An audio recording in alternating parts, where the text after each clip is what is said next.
All right. Appreciate y'all being here. Good to be back on a normal week. Last week was fast and furious with the Thursday game. Quick turnaround. This week, a little bit more normalcy for us. Big excited about going back to work and conference game and everything that comes with it. Just got to keep improving it and getting better. But excited about where we're headed. So with that, we'll open up to questions. Coach, what's the message to this team going through this week and back into a regular week? And I know, sorry, y'all. I know not really hyping up the homecoming aspect of it, but what is the message there?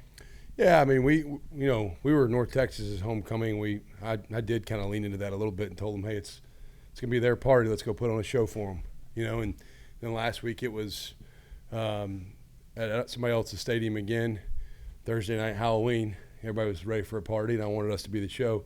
Well, now we got to come home. It ain't time to relax. We're coming back to our home stadium, our home crowd. We need to be ready to put on a show again. We need to be ready to perform. Our guys need to be ready to play, and great attendance expected, sold out stadium for Saturday, and our guys need to take pride in being able to play at home. These guys are in their last year of eligibility. They got two home football games left. And if that doesn't give you a little extra incentive, then we got a problem. There's clock's ticking. The sand in the hourglass is going fast. And so these guys need to be really urgent in how they approach everything we do so that we can go out and play the way we want to play on Saturday. When you look at Temple, what's maybe the first thing that stands out about them? I think the quarterback's playing really efficient. I don't think he gets enough credit for how he operates. This little receiver, number 5, is really, I think, dynamic. I got another guy on the outside that ran track at USC that was a national champion on one of their four by relay teams who can really run. I think they're big up front. They look like a team that you expect to be from Philadelphia, just big, strong guys up front. I think they're athletic on the D-line. I think their linebackers are really good. I think the linebackers might be one of the better inside linebacker groups we've seen in the league, to be honest with you. They got good skill. I've been each week in this league, I've just been impressed with, somebody's got a strength that you're like, wow, this guy's really good, or this guy's really good. And I think they're doing a good job. I think they're playing hard. You look at against East Carolina, a bunch of points, and then they beat Tulsa. So they've played in some better games, I think, recently than people probably recognize. But I think they got good skill. Your team hasn't struggled with this all year, but like you kind of mentioned, Temple has struggled this year, and you have 2 really big games coming up right after that against Navy and Memphis. Is that something that you have to discuss with your team about not looking too far ahead at maybe what's to come? Yeah, I don't even think about anything else other than this week. Anybody in our building that thinks about anything other than this game that's right in front of us, they're an idiot. If they do, I'll call that out real quick. I'm ultra, in the moment, to the point that if somebody comes to me and wants to talk about a game that's after this one, I might lose my mind on them. In our building, if anybody in our staff meeting wants to talk about any other game or any of our players want to talk about any other game than Temple, they're going to feel really uncomfortable because I'm going to go crazy. So I'm so focused on this game. And I think our building has to be, everybody in our building, if that's how you do things where you don't perform your best, is you're worried about something that you have no control over. I got no control over Saturday yet.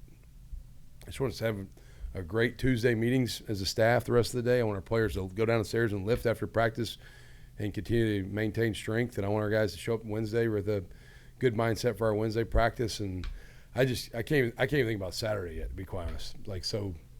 I'm so narrow focused right now. This is the second week in a row where this team is an opponent that Tulane hasn't played before. And you look back to the Rice game, you said that you showed them the game that they played against them last year. How does your message kind of change to motivate when it's the enemy that you don't know? You're talking about with Temple? Yeah. Yeah. I don't know any of these teams really. We're playing all these teams. I've never played this team before. So for all of them, they're all such new weeks. They're I think the history component, there's, when there's recent history, that's one thing. When there's history, but it's hey, we played these guys 10 years ago, that's kind of half our guys were, 10 years old or whatever. So there's some recent history games like this that don't have recent history. there's not really anything to point back to. Like with Rice and with UAB, like you said, reflecting back on those games, I was able to show our guys, hey, these were really close games last year. So I don't have to point very far to Temple's had success in this league, and so we just got to make sure we're prepared to play our brand of football and play to our standard. Really, as we go into every game, I'm so focused on our guys playing to our standard, and that's why sometimes when we win, y'all probably think I'm frustrated because I'm like, we didn't do this well enough. But I just want us to play our best, and whatever that is, scoreboard falls out the way it does. I just want us to play the best football we can play. And that end of the drill at practice, it was a little more physical than I think we're used to during the week. What was kind of the intent behind that? Yeah, the defensive end, I thought we really tackled really poor in the game at times on last Thursday. And that's something we did prior to here.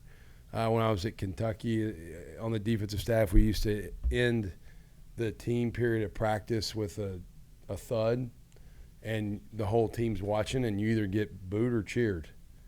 And so I thought I was very, very, very frustrated during the game on Thursday and then Friday watching it again last week at our performance tackling. I thought we looked like we had not been coached how to tackle, like keep your eyes up, run your feet, wrap your arms, knock them back. And we were just like diving off the diving board, lunging, hoping the guy would fall down if we got near him. And it was garbage tackling technique. And so I'll compromise a team rep at the end for everybody to get a really good fundamental technique tackle rep. And I think teams that get better on the fundamentals throughout the year usually improve as a team. The schematic stuff is what it is, but we got to tackle better. And I was very, very frustrated with that. So we went back to, elementary school football and tackled at the end.